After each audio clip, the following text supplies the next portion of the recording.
আসসালামু আলাইকুম, গ্রাফিক বয় চ্যানেলের পক্ষ থেকে আপনাদের স্বাগতম। আজকে ওয়ার্ডমার্ক লগের উপর আরেকটি চমৎকার ক্লাস নিয়ে আসছি। চলুন কথা না বাড়িয়ে ক্লাসে চলে যাই। এই জন্য আমরা কি করব, প্রথমে একটা লেখা লিখে নিই। আগে এখানে টাইপে যে লিখলাম, যেমন লিখলাম আইটি কম্পিউটার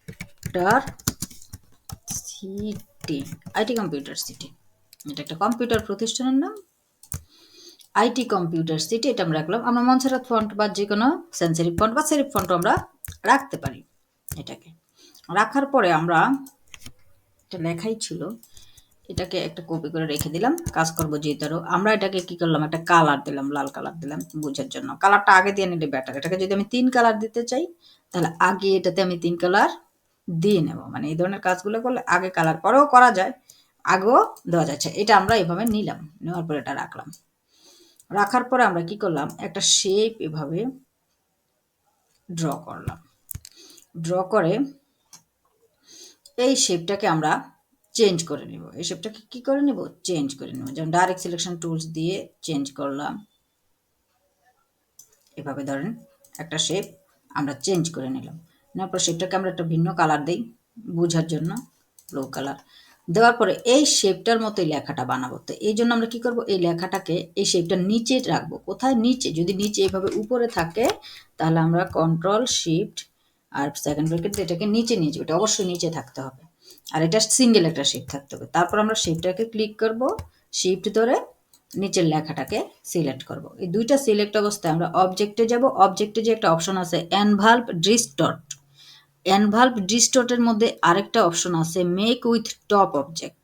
বাফ কিবোর্ড থেকে অল্টার কন্ট্রোল সি দিলেও কিন্তু এটা চলে আসবে। এই যে দেখুন লেখাটা এখন এটা দেওয়াতে এরকম হয়ে গেছে। আবার দেখাই আপনাদের বুঝির সুবিধাতে। অবজেক্টে গেলাম, অ্যানভার্ব ডিস্টর্টে গেলাম বা অল্টার কন্ট্রোল সি ক্লিক করলাম, একই কথা মেক উইথ টপ অবজেক্ট। তাহলে টপ অবজেক্টের মতো এই ডিজাইনটা এরকম বাঁকা হয়ে গেল। তো এই তো আমরা একটা পদ্ধতিতে এই জিনিসটা করলাম। করার পরে এটাকে কিন্তু কি করতে হয়, অবজেক্টে যে এক্সপান্ড করতে হয়। যে এক্সপান্ড করার পরে এটাতে ইচ্ছা করলে আবার আমরা আনগ্রুপ করে বিভিন্ন কালার দিতে পারি। যেমন আনগ্রুপ করে আমরা এটাকে আনগ্রুপ করে দিলাম। আনগ্রুপ করে এই অংশটাকে একটু জোড়া লাগিয়ে নিলাম, আইটি। তারপর কম্পিউটারটাকে আবার এভাবে জোড়া দিয়ে ব্লু কালার দিলাম কম্পিউটার। এই সিটিটাকে আমরা ইয়ে করে রেডি রাখলাম। এরকম এভাবে কালারগুলো এটা চেঞ্জ করা যায়।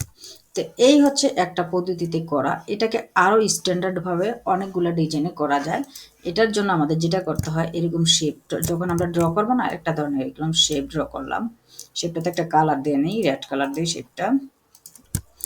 শেপটা ড্র করার পরে খেয়াল রাখেন, এই জিনিসটা যদি খেয়াল রাখেন অনেকগুলো করতে পারবেন। শেপটা আমি অনেকগুলো বানায় রাখি এই একটাতে।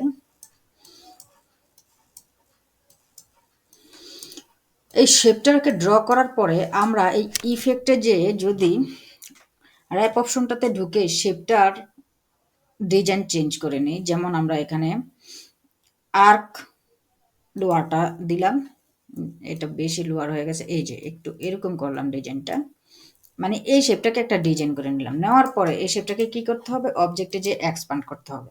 ঠিক আছে, এটাকে এক্সপান্ড করে কিন্তু নিতেই হবে। নেওয়ার পরে আমরা এই যে আগের লেখাটা আইটি কম্পিউটার সিটি,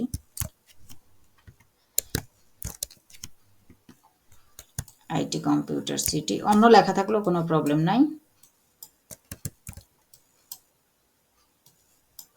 এটা তো র্যাপ করা আগেরটা, একটা সিঙ্গেল লেখানা রাখছিলাম ওই শেপের মধ্যে ঢুকে নিচ্ছি। এই যে লেখাটাকে এটাকে ধরে আমরা এখানে ধরে নিয়ে আসলাম।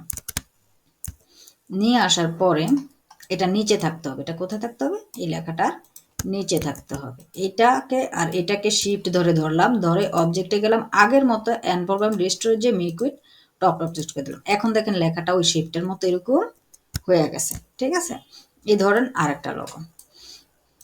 এখন আমরা এই শেপটাকে আবার রাখলাম, ওখানেও রাখছিলাম কয়েকটা ড্র করা। শেপটাকে এটাকে কিন্তু এক্সপান্ড করতে হবে। এটাকে যদি আমরা কাজ করতে চাই এটাকে এক্সপান্ড করতে হবে, অবজেক্টে যে এক্সপান্ড করতে হবে। ঠিক আছে, এরপর আমরা আবার শেপটা নিলাম, নেওয়ার পরে ইফেক্টে গেলাম। যারা আমার এই ক্লাসটা বুঝবেন না আগের ক্লাসটা দেখবেন। র্যাপে গেলাম, যাওয়ার পরে ধরেন এটাকে আমরা ফ্ল্যাগ ডিজাইনে করব। ফ্ল্যাগ মানে পতাকার মতো লেখাটাকে এইভাবে বাঁকা চাকা করব। এই যে বাঁকা চাকা করলাম, ওকে দিলাম। দেওয়ার পরে অবজেক্টে গেলাম, এটাকে এক্সপান্ড করলাম। করার পরে এই যে আইটি কম্পিউটার সিটি লেখাটা কোথায়, এই যে এই লেখাটাকে আমরা আবার আনলাম। আয়নাটা কিন্তু নিচে থাকতে হবে, লেখাটা নিচে থাকতে হবে, অবজেক্টটা উপরে থাকতে হবে। তারপর আমরা এই দুইটাকে ধরে অবজেক্টে যাব। যাওয়ার পর এন বলবাম রিস্টোর দেবো, মাইকে টপ টপ অবজেক্ট দেবো। এই দেখেন এই লেখাটা আবার এরকম বাঁকা চাকা হয়ে গেছে। তারপর এটা অবজেক্টে এক্সপান্ড করে নেব। অনেক সময় এই ধরনের কাজও আমাদের করতে হয় লেখার ক্ষেত্রে। তারপর যদি আমরা এই আইটি কম্পিউটার সিটিটাকে আবার নেই, আবার আরেকটা অবজেক্টকে চেঞ্জ করি। কিভাবে? ইফেক্টে যাব, ওয়ার্পে যাব, যে আমরা এটাকে শেল আপার দিলাম।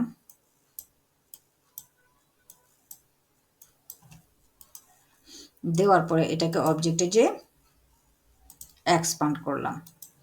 আচ্ছা, বলতে পারেন যে এগুলা তো সরাসরি ইফেক্টে যেরকম বাঁকা চাকা করতে পারে, সরাসরি করলে একরকম ডিজাইন হবে, এটাতে করলে আবার একটু ভিন্ন রকম ডিজাইন হবে। অনেক সময় ভিন্ন রকম ডিজাইনের প্রয়োজন হয়, আসলে এই জন্য দেখানো।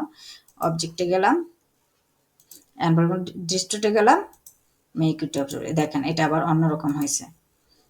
ঠিক আছে, এটা অবজেক্টে গেলাম, এক্সপান্ড করে নিলাম। তো আজকের ক্লাস এতটুকুই।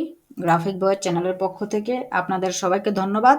আর লাস্ট একটা কথা বলে রাখি, সেটা হচ্ছে যে আমি ওয়ার্ডমার্ক লগের উপর আর একটা ক্লাস আনতেছি, তারপর আমরা লেটার মার্কে চলে যাব। তো এতক্ষণ থাকার জন্য থ্যাঙ্কস ফর ওয়াচিং। আল্লাহ হাফেজ।